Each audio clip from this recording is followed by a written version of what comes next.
The massive ships appeared at the edge of the solar system without warning. 12 vessels, each one larger than anything humans had ever built, drifted silently past Pluto's orbit. Their hulls gleamed with strange metals that seemed to bend, light around them. Energy readings spiked across every monitoring station from Earth to Mars. Dr. Sarah Chen stared at her screens in the Deep Space Monitoring Center. The readings made no sense. These ships generated more power than Earth's entire electrical grid, yet they moved through space as quietly as shadows. She reached for her phone with shaking hands. "General Morrison, you need to see this." Within 6 hours, every major government on Earth knew the truth. Humanity was no longer alone in the universe, and their visitors wanted to talk. The alien fleet took position near Jupiter, far enough from Earth to avoid panic, close enough to make their point clear. A single message reached Earth in perfect English, transmitted on every frequency simultaneously. "Greetings, people of Earth. We are the Galactic Council. We come in peace to welcome you into the greater community of civilized worlds. We request a meeting with your leaders to discuss your future among the stars." President Hayes called an emergency session of the United Nations. Within 24 hours, Earth's greatest minds were analyzing every word of the message. The aliens knew their language. They knew their technology. They had been watching. Secretary General Maria Santos stood before the assembled delegates in New York. Her voice was steady, but her hands trembled slightly as she held the response message. "Earth accepts your invitation to meet. We send our diplomatic representatives in the spirit of peace and mutual understanding." The alien response came within minutes. Coordinates, a time, and instructions for a small human shuttle to approach their flagship. 3 days later, Santos found herself aboard the shuttle Endeavour with 5 other representatives. Each person had been chosen for their expertise: diplomacy, science, military strategy, economics, and cultural understanding. They were humanity's best hope for navigating whatever came next. The alien flagship grew larger as they approached. The ship was enormous, stretching for kilometers in every direction. Its surface was smooth and curved, like a massive organic structure rather than a mechanical construct. Docking bays opened as they watched, revealing hangar spaces that could hold 100 human ships. Santos felt her stomach drop as their shuttle was pulled inside by some invisible force. Artificial gravity took hold, and she realized they were no longer in control of their own vessel. Whatever these aliens wanted, they had the power to take it. The docking bay was filled with creatures from a dozen different worlds. Some walked on 2 legs like humans, others crawled or floated through the air. Their guide was a tall, elegant being with silver skin and 4 arms. It spoke through a device that translated its words into perfect English. "Welcome aboard the Harmony's Edge. I am Ambassador Veltar of the Zephyrian people. The Council is pleased to finally meet with representatives of Earth." Santos extended her hand in greeting, but Veltar did not take it. Instead, the alien gestured for them to follow. They walked through corridors lined with displays showing alien worlds, great battles, and celebrations of peace. The message was clear. The Council had done this many times before. The meeting chamber was designed to impress. A circular room with a domed ceiling that showed the stars beyond. 12 seats arranged around a central table, each one occupied by a different alien species. Some were recognizable as roughly humanoid. Others defied easy description. Veltar took the lead, standing at the head of the table. "People of Earth, you stand before the Galactic Council, the governing body that has maintained peace and prosperity across this galaxy for over 3,000 years. We have watched your species develop with great interest. Today, we offer you a place among the civilized worlds." Santos felt her diplomatic training take over. She smiled and nodded respectfully. "Earth is honored by your attention. We hope to learn much from your experience." "Indeed you will," Veltar continued. "The galaxy is a dangerous place for young species. There are threats beyond your imagination. The void hunters who consume entire star systems, rogue machines that turn worlds into factories, pirates and raiders who prey upon the weak. The Council exists to protect those who cannot protect themselves." Another alien, this one covered in chitinous plates, spoke with a voice like grinding metal. "The Korvaxi have seen many worlds burn before they accepted Council protection. Your species is fortunate. We offer membership immediately, rather than waiting for disaster to teach you wisdom." Santos exchanged glances with her team. Dr. Williams, their military advisor, raised an eyebrow. Economic specialist Dr. Park took careful notes. Cultural expert Dr. Reeves watched the alien's body language with intense focus. "What would membership in the Council mean for Earth?" Santos asked carefully. Veltar activated a holographic display, showing trade routes, shipping lanes, and resource distribution networks. Earth would join as a client world under Zephyrian guidance. Your people would receive advanced technology, medical knowledge, and access to galactic markets. Your ships would travel safely under Council protection. Your world would be shielded from the many dangers that threaten unprotected systems. And in return, Santos pressed, simple requirements that all member worlds accept gladly. The Council would assume responsibility for your interstellar affairs.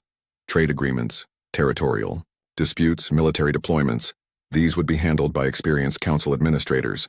Earth would contribute resources according to established quotas. Your military would be restructured according to Council standards and placed under regional command. Santos felt her heart sink. She had expected something like this, but hearing it stated so plainly was still a shock. You're asking us to surrender our sovereignty? Veltar seemed surprised by her reaction. Sovereignty is an outdated concept for primitive worlds. The Council provides order, prosperity, and protection. 847 worlds have accepted these terms. All are grateful for the wisdom of Council guidance. Dr. Williams leaned forward. What happens to worlds that prefer independence? The chitinous alien, introduced as General Kethavar of the Korvaxi, answered with what might have been a smile. Independence is an illusion for species lacking the power to defend themselves. The galaxy is full of empty worlds that once believed they could stand alone. The threat was not subtle. Santos kept her expression neutral, but inside she was calculating rapidly. Earth had been preparing for this possibility ever since they first detected alien signals decades ago. The question was whether their preparations would be enough. Veltar seemed to sense the tension. Please, do not think of this as surrender. Consider it graduation. Earth would join a community of worlds working together for the common good. Your brightest minds would study in Council universities. Your best warriors would serve in Council fleets. Your resources would contribute to projects that benefit entire star systems. Under Council control, Santos pointed out. Under Council guidance, Veltar corrected. Earth would retain local autonomy for internal affairs. How you govern yourselves, what cultures you practice, what beliefs you hold, these would remain unchanged. Only your interactions with the broader galaxy would be managed by those with experience. Santos requested a private moment to confer with her team. The aliens graciously withdrew to an adjacent chamber, leaving the humans alone. They want us to be a client state, Dr. Park whispered. Complete economic dependence. Worse than that, Dr. Williams added. They want to disarm us and put our military under foreign command. That's not protection. That's occupation. Dr. Reeves nodded grimly. Every culture they showed us in those displays looked remarkably similar. They don't preserve local customs. They absorb them into their own system. Santos looked around the chamber at the displays of Council power. Ships that could destroy worlds. Weapons that could crack planets. Technology that made human achievements look like children's toys. But she also remembered the briefings she had received before leaving Earth, the projects hidden in deep space, the preparations that had been made in secret for exactly this moment. Are we ready for this? She asked quietly. Dr. Williams nodded slowly. As ready as we can be. The question is whether we're willing to pay the price for independence. Santos took a deep breath. She thought about Earth's cities, its billions of people, its dreams of reaching the stars on their own terms. She thought about humanity's long history of refusing to bow down to those who claimed superiority. When the aliens returned, they found the human delegation calm and composed. Veltar settled into his seat with the confidence of someone who had conducted this conversation hundreds of times before. Have you reached a decision? He asked. Santos stood and clasped her hands behind her back. Earth is grateful for the Council's generous offer. However, after careful consideration, we must respectfully decline membership at this time. We prefer to continue our independent development and hope for future cooperation between equals. The silence that followed was deafening. Veltar stared at her as if she had spoken in an alien language. Around the table, the other Council members exchanged shocked glances. The alien Council chamber fell silent except for the hum of the ship's engines. Veltar stared at Secretary General Santos as if she had grown a second head. Around the circular table, 12 alien representatives sat frozen in their seats. You refuse, Veltar repeated slowly, his forearms hanging limp at his sides. In 3,000 years of Council expansion, no species has ever refused our protection. Santos maintained her diplomatic smile, though her heart was racing. Earth appreciates the offer, Ambassador Veltar. However, we believe our species will develop best through independent growth. We hope the Council will respect our decision. General Kethvar of the Korvaxi leaned forward, his chitinous plates clicking together. Perhaps they do not understand the dangers, Ambassador. Young species often overestimate their abilities. Another council member, a floating creature that looked like a jellyfish made of crystal, pulsed with different colors as it spoke. The drifting void consumed the Kepler system just 2 centuries ago. 17 billion souls lost because they refused council guidance. Veltar nodded gravely. The galaxy is filled with threats your species cannot imagine. Void hunters that devour entire solar systems. Machine intelligences that convert planets into factory worlds. Dimensional parasites that feed on reality itself. Without council protection, Earth would face these horrors alone. Dr. Williams, Earth's military representative, spoke for the first time. We understand the risks, General. Humanity has always faced dangers. We prefer to meet them on our own terms. The Korvaxi general's laugh sounded like breaking glass. Your terms? What defense do you have against enemies that travel between stars? Your primitive nuclear weapons? Your chemical rockets? Santos felt her team tense beside her, but she kept her voice calm. We may surprise you, General. Humans can be very resourceful when threatened. Veltar activated the holographic display again, showing images of destroyed worlds. Planets cracked open like eggs, star systems reduced to empty space and debris. These civilizations also believed they were resourceful. The Altheni had weapons that could boil oceans. The Tech Empire controlled 200 worlds. The Vaxi built ships the size of moons. All of them fell to threats they could not comprehend, and yet Earth stands ready to face whatever comes, Santos replied firmly, the crystal being pulsed red with agitation. This is madness. How can they choose destruction over salvation? Perhaps they need more information, suggested another council member, a creature that looked like a walking tree. Show them the benefits of membership, the technology sharing, the cultural exchange, the prosperity. Veltar waved his hand, and the display changed to show council worlds. Cities that spanned continents. Ships that danced between the stars. Like silver fish, creatures from dozens of species working together in harmony. It was beautiful and impressive, and Santos could see her team's reaction in their faces. This could be Earth's future, Veltar said softly. Your children could walk among the stars. Your sick could be healed by medicine that has conquered death itself. Your minds could access knowledge accumulated over millennia. Dr. Park, the economics specialist, asked, what would Earth contribute to this prosperity? Raw materials, initially, Veltar answered. Earth has abundant water, rare minerals, and biological diversity. Your quota would be modest, perhaps 20% of total production. As your world develops under council guidance, your contributions would grow more sophisticated.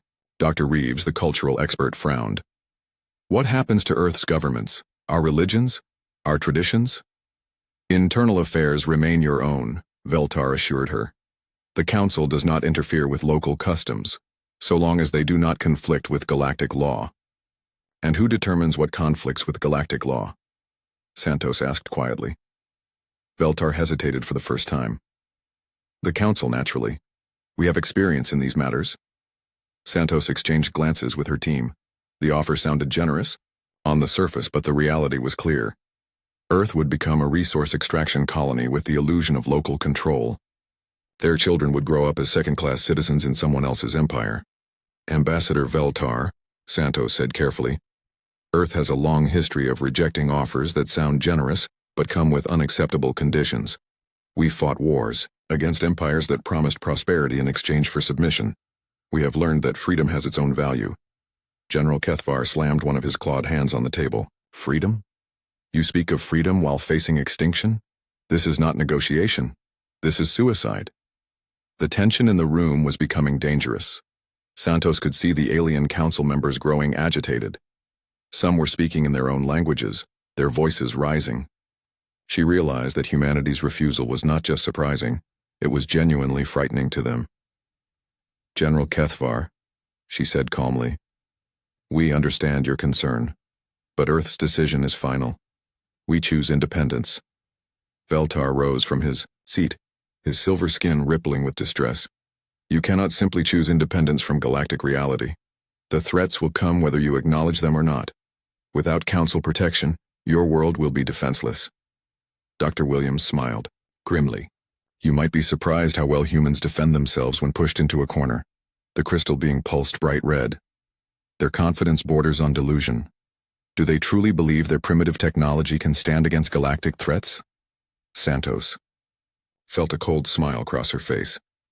Our technology may not be as primitive as you think, Ambassador. Veltar's 4 eyes focused on her intently. What do you mean by that? Earth has been detecting council communications for over 50 years, Santos admitted. We have known about galactic civilization for some time. We have not been idle during that period. The silence that followed was different from before. This was not shock. This was alarm. Santos could see the council members processing the implications. If Earth had been intercepting their communications, what else did they know? General Kethvar was the first to speak. Impossible. Your technology lacks the capability for interstellar communication monitoring. Does it? Santos asked simply. Veltar's skin had shifted to a darker shade of silver. You have been preparing? Humans prepare for every possibility we can imagine, Santos replied. It is one of our more useful traits. Dr. Williams leaned back in his chair.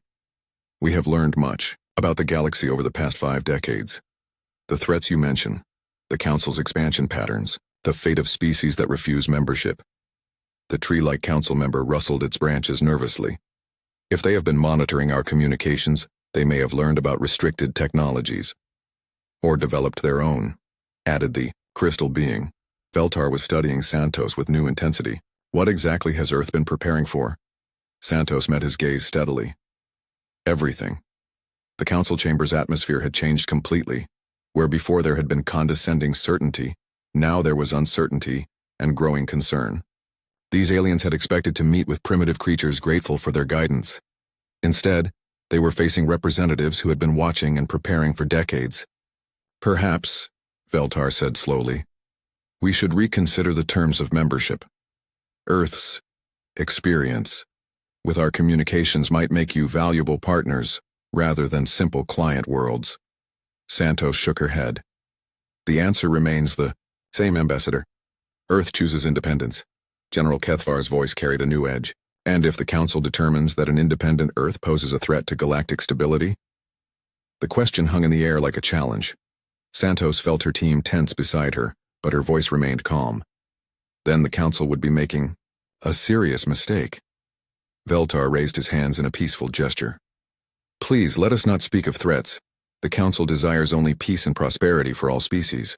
Perhaps Earth simply needs more time to consider the benefits of membership.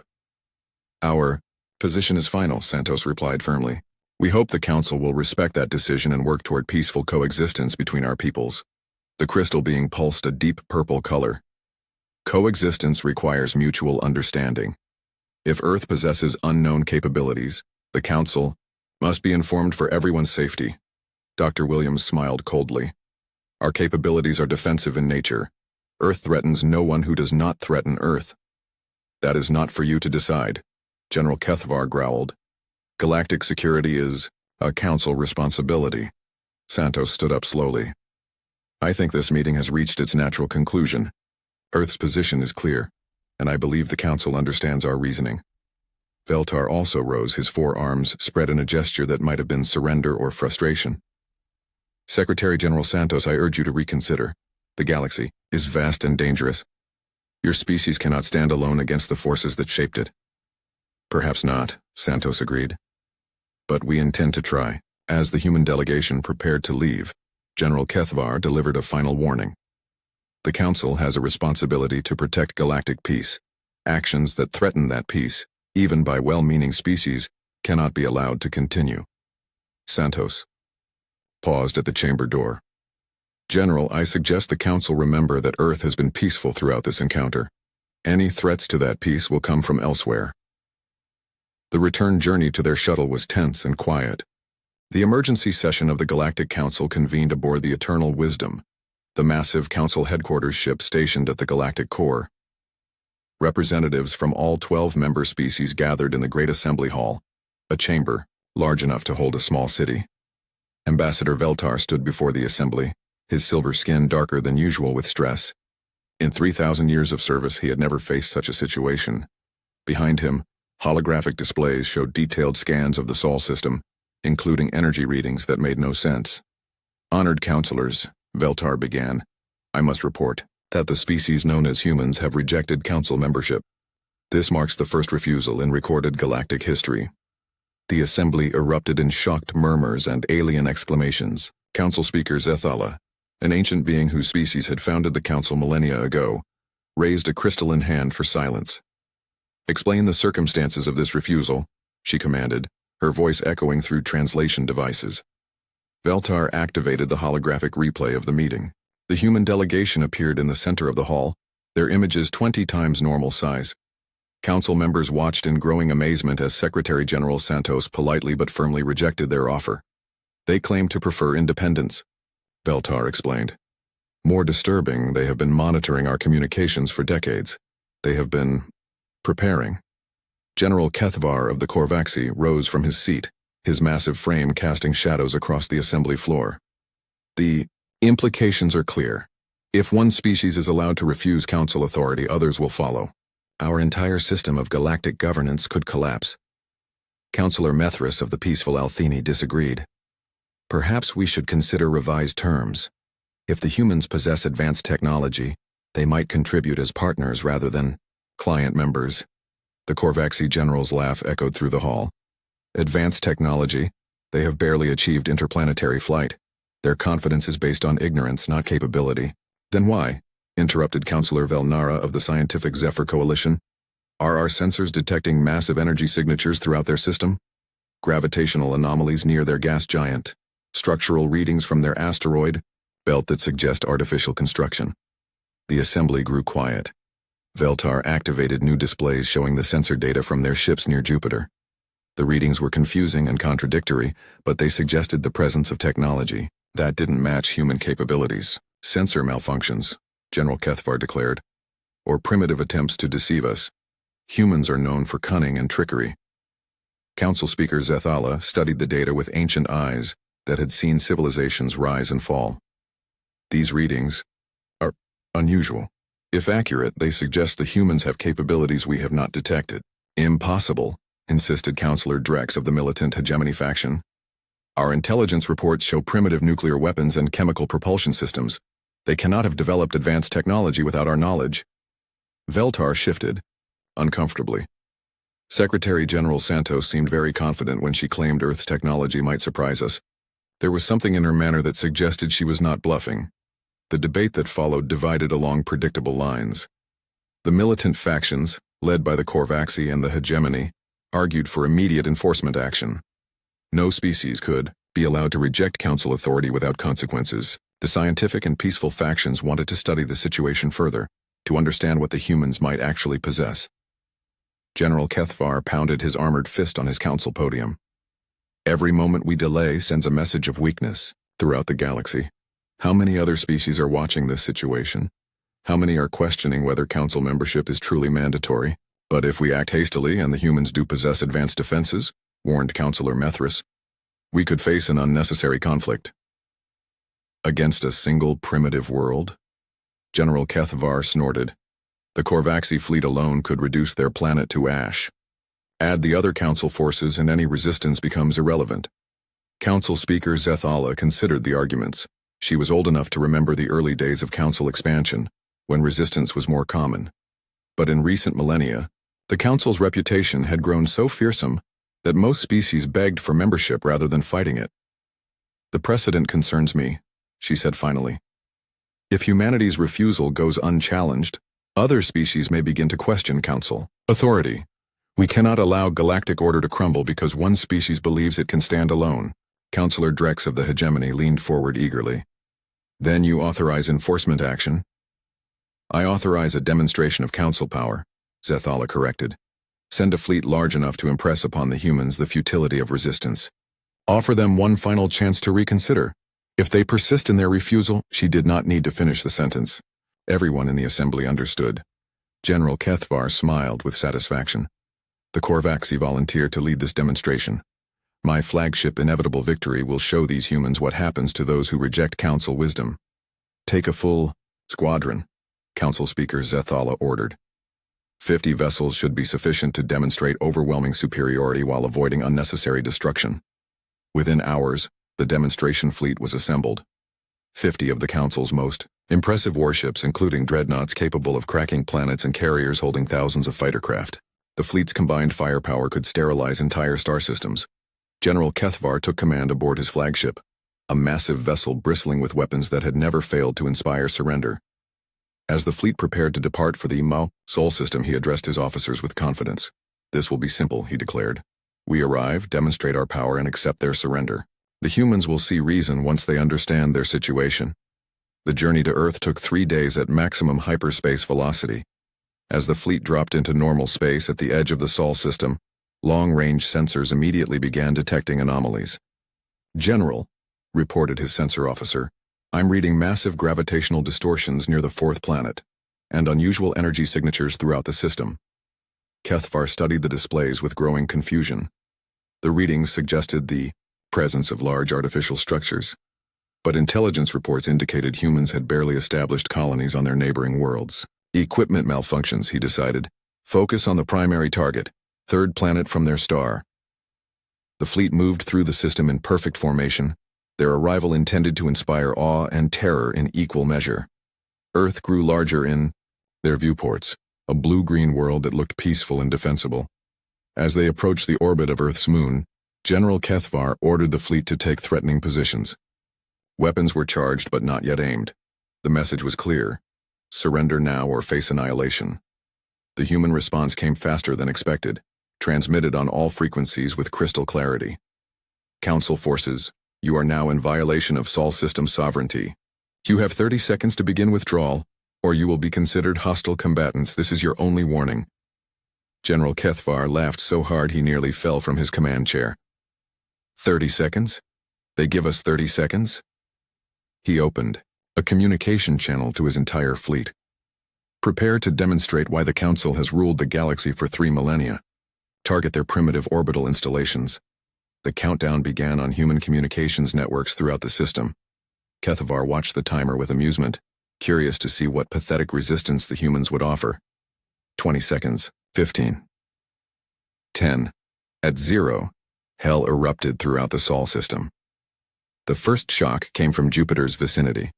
What sensors had registered as gravitational anomalies revealed themselves as massive orbital defense platforms, each one the size of a small moon.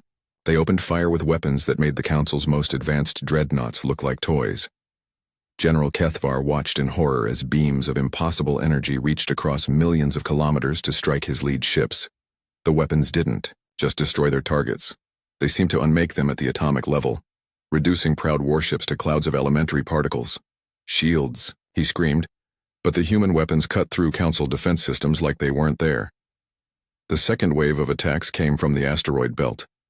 Hundreds of structures that had been hiding among the space rocks suddenly activated, revealing themselves as camouflaged warships. Not small patrol vessels, but massive battleships that dwarfed anything in the Council fleet. These ships moved with impossible speed and agility, accelerating at rates that should have crushed their crews. They struck the Council formation from multiple angles, their weapons reducing proud dreadnoughts to scrap metal in seconds. But the most terrifying sight was Earth's moon.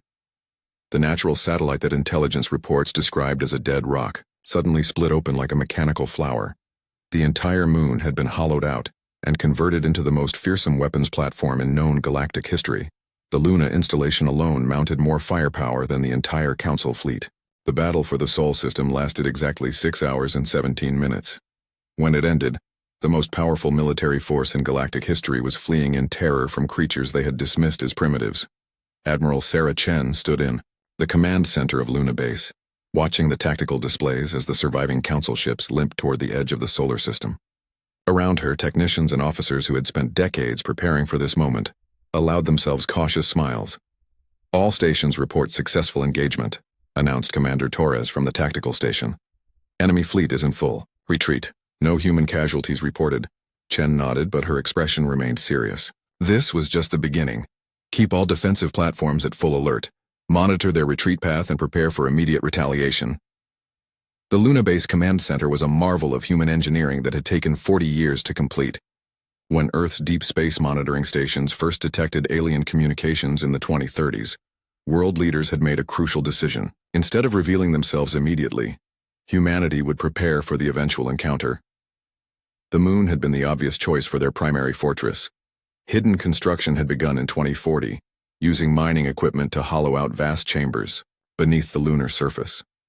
By 2080, Luna Base contained manufacturing facilities, weapons systems, and living quarters that could support 1 million people indefinitely. But Luna was just the beginning. Throughout the solar system, humanity had built the most comprehensive defense network in galactic history. Jupiter's moons housed massive orbital platforms that drew power from the gas giant's magnetic field. The asteroid belt contained hundreds of camouflaged warships, each one a masterpiece of stealth technology and devastating firepower. Admiral called Dr. Elizabeth Hayes from the science station. We're getting interesting data from the engagement. Council shields operate on rotating frequency modulation, but their patterns are predictable. Their weapons use focused plasma, containment with magnetic bottle storage. Chen turned to face the scientist. Weaknesses? Several. Their shield rotation follows mathematical sequences we can calculate in advance. Their weapons require charging time between shots. Most importantly, their tactical doctrine is rigid and predictable. They fight like they're following a textbook. That had been humanity's greatest advantage during the battle. While Council forces had thousands of years of experience, they had grown complacent. Their tactics had become ritualized, their strategies predictable. Humanity had studied recordings of Council military actions for decades, learning their patterns and developing countermeasures. "Sir," interrupted Lieutenant Park from communications, "we're receiving a priority transmission from Earth Command." Chen activated the secure channel. President Martinez appeared on the main screen, her face tight with concern. "Admiral, excellent work on the defense. What's the status of our preparations for the next phase?" "All systems operational, Madam. President, the Council fleet has been neutralized as a threat, but they'll be back with reinforcements.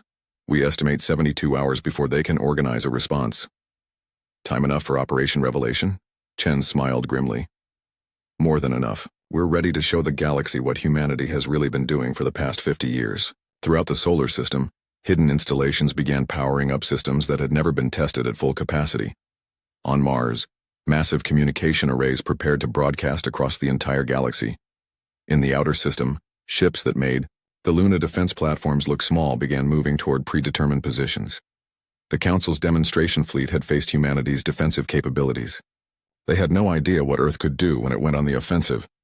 General Kethvar's damaged flagship limped toward the Council rally point near Proxima Centauri, its hull scarred by weapons that operated on physics the Korvaxi had never encountered. In his private quarters, the general sat hunched over tactical reports that made no sense. "They knew," he muttered to himself. "They knew exactly how we would attack. Every move we made, they had already prepared for." His aide, Major Velthar, entered with the latest damage assessments. "Sir, engineering reports we've lost 60% of our primary weapon systems. Life support is operating on backup power. Hull breaches on 12 decks." Kethvar barely looked up from his reports. "How many ships did we lose?" 27 destroyed, sir. Every surviving vessel has significant damage." The general's clawed hands clenched involuntarily. In a military career spanning 2 centuries, he had never experienced defeat. The Korvaxi were the galaxy's premier warriors, their ships the finest instruments of war ever built. Yet humans had brushed aside his fleet like it was made of toys. "Their weapons," he said slowly. "Have you analyzed the energy signatures?" Major Velthar consulted his datapad. "The science teams are still working on it, sir. The physics don't match anything in our databases. They seem to be manipulating matter at the quantum level, actually altering the fundamental forces that hold atoms together. And their ships? Faster and more maneuverable than anything we've ever seen. Their acceleration rates should have killed their crews, but somehow they survived forces that would crush a Korvaxi warrior." Kethvar stood and walked to the viewport, staring out at the stars. Somewhere out there, the human homeworld continued its peaceful rotation around an ordinary yellow star, but he now knew it was defended by weapons that could challenge the entire Council. "Send a message to Council Command," he ordered. "Priority Alpha encryption. Tell them we need everything. Every ship, every weapon, every ally. The humans aren't just refusing Council membership. They're preparing to challenge Council supremacy. Back in the Sol system, humanity's true preparations were finally being revealed. Admiral Chen stood before a holographic display showing the entire galaxy, with markers indicating Council territories, trade routes, and military positions. Gentlemen, ladies, she addressed her senior staff. For 50 years, we've been the galaxy's best-kept secret. We've watched, learned, and prepared. Now it's time to introduce ourselves properly. Commander Torres studied the galactic map with professional interest. Our intelligence networks have been monitoring Council activities across 17 sectors. We know their military capabilities, their economic weaknesses, and their political divisions. More importantly, added Dr. Hayes, we understand their psychology. The Council rules through the perception of invincibility. Every species that has encountered them has surrendered immediately or been destroyed quickly. They've never faced prolonged resistance from an equal opponent. Chen nodded. That's about to change. Activate the Prometheus Protocol. Throughout human space, systems that had been hidden for decades suddenly came online. Deep space monitoring stations revealed themselves as massive shipyards that had been building in secret. Mining operations in the outer system showed their true purpose as weapons manufacturing facilities. On Mars, the communication arrays that had been listening to alien transmissions for 50 years reversed their function. Instead of receiving, they began broadcasting with enough power to reach every inhabited system in the galaxy. The message that went out was simple, direct, and sent in every known galactic language. Citizens of the galaxy, this is Earth. We are humanity, and we are not afraid.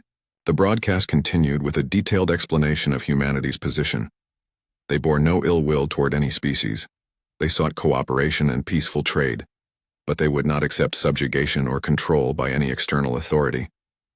The message also included something that sent shockwaves through every Council world: detailed technical specifications for the weapons that had destroyed the Council fleet.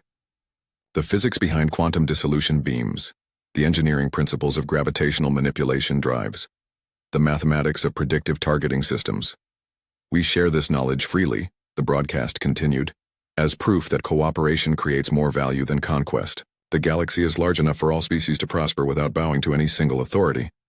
The implications were staggering. If other species gained access to human technology, the Council's military advantage would vanish. Worse, the broadcast demonstrated that humanity possessed detailed intelligence about Council operations throughout the galaxy. But the humans weren't finished with their revelations. As their message spread from system to system, human ships began appearing in locations where no human vessels should have existed.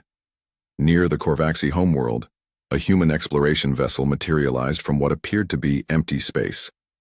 It broadcast a simple greeting, then disappeared before the local defense fleet could respond. In Council space near the galactic core, human ships appeared simultaneously in a dozen systems. Each one delivered the same message. Humanity extends greetings. To the Galactic Council, we hope for peaceful relations between our peoples. The ships vanished as quickly as they had appeared, leaving behind Council forces scrambling to understand how humans had traveled such vast distances without using detectable hyperspace corridors. Admiral Chen watched the reports flowing in from across the galaxy. Human intelligence assets who had been positioned in secret for decades were finally revealing themselves. The emergency assembly of the full Galactic Council was the largest gathering in recorded history. Representatives from all 12 major species, plus delegates from hundreds of client worlds, filled the massive chamber aboard Eternal Wisdom. The very walls seemed to vibrate with tension and barely controlled panic. Council Speaker Zathala stood before the assembly, her ancient crystalline form dim with stress. In her 3,000 years of life, she had never seen such chaos in the ranks of galactic civilization. The holographic displays surrounding the chamber showed a galaxy in upheaval. The situation reports, she announced, her voice carrying, to every corner of the vast space. Paint a picture of unprecedented crisis. The displays activated, showing incident reports from across Council space. Human ships appearing without warning near military installations. Technical data spreading through black market networks that made Council weapons obsolete overnight. Most disturbing of all, client species beginning to question their loyalty to Council authority. Ambassador Veltar rose from his seat, his forearms trembling with exhaustion. The humans have revealed intelligence capabilities we never suspected. They possess detailed knowledge of our military assets, trade routes, and political structures. Worse, they have been positioning assets throughout Council territory for decades. General Kethvar, his chitinous armor still showing scorch marks from the battle at Earth, slammed his fist on his podium. This is what comes of underestimating primitives. While we debated their simple refusal, they were preparing for war. Councillor Drex of the Hegemony faction leaned forward eagerly. Then we give them war, mobilize everything, the entire council, fleet, every species, every weapon at our disposal, end this threat before it spreads further. And fight them with what? Demanded Councillor Velnara of the Scientific Coalition. Their weapons operate on physics principles we barely understand. They dissolved our ships at the molecular level. Our most advanced shields might as well be paper. The debate that followed revealed the depth of the crisis. The human broadcast had not only demonstrated their technological superiority, but had also exposed critical weaknesses in council authority. Species that had been loyal for centuries were suddenly questioning why they needed council protection. 17. Client worlds have requested meetings about alternative security arrangements, reported Administrative Director Methcor. The Kepler Republic has suspended resource shipments pending security consultations. 3 mining colonies have declared themselves neutral territories. Council Speaker Zethala absorbed the reports with growing alarm. The Council's entire system of governance was based on the promise of protection in exchange for obedience. If client species believed they could defend themselves independently, the foundation of galactic order would crumble. "What do the humans want?" she asked quietly. Veltar consulted his datapad. Their diplomatic communications have been consistent. They seek cooperation between independent species. They offer technological assistance to any world that declares independence from hierarchical authority. They promise mutual defense pacts based on equality rather than subjugation. Anarchists, growled General Kethvar.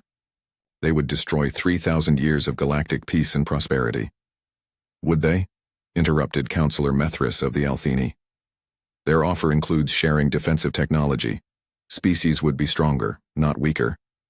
Perhaps we should consider whether our current system truly serves everyone's interests. The assembly erupted in angry voices. The militant factions accused the peaceful species of treason. The scientific coalition demanded more data before making decisions. The economic unions worried about trade disruptions. Through it all, Council Speaker Zethala remained silent, processing the implications. She was old enough to remember the early days of Council expansion, when resistance was common and often successful. The Council had eventually triumphed not through superior military might, but through offering better alternatives than chaotic independence. Now humanity was offering something the Council had never faced: organized independence with technological backing. "Show me the human homeworld again," she ordered. The displays shifted to show Earth, a blue-green world orbiting peacefully around its yellow star. But the sensor readings now told a different story. The entire solar system was revealed as a fortress that made Council defense installations look primitive. "They have been preparing for this encounter for over 50 years, reported Intelligence Director Kethmon. "Every asteroid, every moon, every piece of space debris in their system has been converted into a defensive position. Their total military capacity exceeds our most optimistic estimates by several orders of magnitude." Zethala studied the data with ancient eyes that had seen the rise and fall of countless civilizations. They did not stumble into defiance. This was planned from the beginning. "Planned for what purpose?" asked Councillor Drex. "Galactic conquest?" "No," Zethala replied slowly. "For independence. True independence, backed by the power to maintain." The implications sank into the assembly like stones into deep water. Humanity had not rejected Council authority in a moment of pride or ignorance. They had spent half a century preparing to make that rejection permanent. Meanwhile, in the Sol system, Admiral Chen was conducting her own strategic assessment. The command center of Luna Base hummed with activity as intelligence reports flowed in from across the galaxy. The human revelation was causing exactly the disruption they had hoped for. "Admiral," reported Commander Torres, "we're receiving diplomatic contact requests from over 300 separate entities, independent colonies, client species, even some minor council members want to discuss alternatives to current arrangements." Dr. Hayes looked up from her analysis station. "The technical data we broadcast is spreading faster than we anticipated. Several species have already begun modifying existing weapons based on our quantum dissolution principles." Chen nodded with, satisfaction. This was the key to humanity's strategy. They could not conquer the galaxy through military force alone. No single species could. But they could change the balance of power by ensuring that every species had access to advanced defensive technology. What about the Council's response? She asked. Massive fleet movements throughout their territory, Torres replied. They're mobilizing everything they have. Conservative estimates suggest they could field over 10,000 ships within a month. And our projections for that scenario? Dr. Hayes activated a holographic battle simulation. Even with our technological advantages, fighting the entire Council would result in massive casualties on both sides, potentially devastating enough to cripple galactic civilization for centuries. Chen stared at the simulation, watching red markers representing destroyed ships and dead populations. This was exactly what humanity wanted to avoid. They had not spent 50 years preparing for war. They had prepared to make war unnecessary. Initiate Phase 3 of the Revelation Protocol, she ordered. Across the galaxy, the largest coordinated communication event in history began. Every human intelligence asset, every secret ally, every sympathetic species received detailed instructions for what came next. The message was simple. Humanity was prepared to share everything. Defensive technology, manufacturing techniques, resource processing, medical advances. All of it would be freely available to any species that declared independence from hierarchical authority.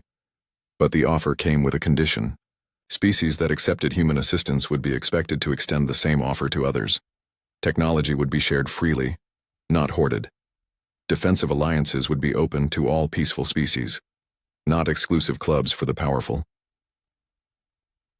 Within hours, the galaxy's communication networks were flooded with the most comprehensive technology transfer in recorded history. Quantum physics principles that had taken humanity decades to develop. Manufacturing processes that could revolutionize industrial capacity. Medical knowledge that could extend lifespans across dozens of species. The Council watched in horror as their carefully maintained technological advantages dissolved before their eyes. Worse, species throughout the galaxy began forming mutual defense pacts based on the human model. Independent cooperation rather than hierarchical control. On the bridge of his flagship, General Kethvar received reports of the technological dissemination with growing despair. They're not trying to conquer us, he told his staff officers. They're trying to make conquest impossible. His aide, Major Velthar, looked confused. I don't understand, sir. If every species has access to advanced defensive technology, if they all form mutual aid pacts, if they share resources and knowledge freely. Kethvar trailed off as the implications hit him. There would be no need for the Council's protection. No advantage to hierarchical control. No reason for anyone to accept subjugation. The general slumped in his command chair as he realized what humanity was really doing. They were not trying to replace the Council's authority with their own. They were trying to eliminate the need for central authority entirely. Back aboard, Eternal Wisdom, Council Speaker Zethala had reached the same conclusion. The emergency assembly had dissolved into chaos as representatives realized their entire system of governance was under attack, not by military force, but by a better idea.